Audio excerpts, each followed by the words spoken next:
am Traci Lester. I'm the executive director of the National Dance Institute. And I knew early on that I wanted to be an executive in that role, and so I tried to connect with the people who looked like me and who were doing the work that was of interest to me, and those are the folks that I followed and tried to mirror. And so I've noticed that for a long time, that there have not been that many Black women of color in the nonprofit sector in leadership roles.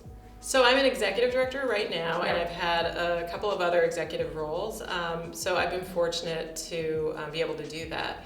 I've had other jobs where there were not Black women or women of color or even women in leadership roles, and there have been a few of those over my professional career.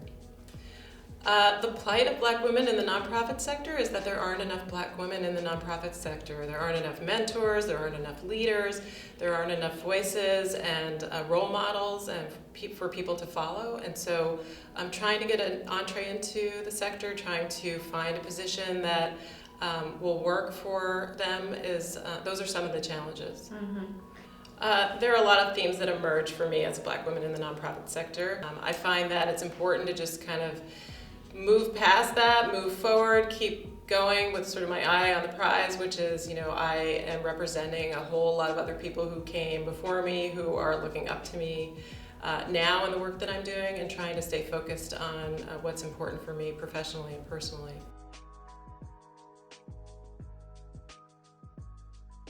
So my call to action for the list of demands is to go to the New York City Arts and Education Roundtable, #Rebuild, #Reconcile, #Reimagine.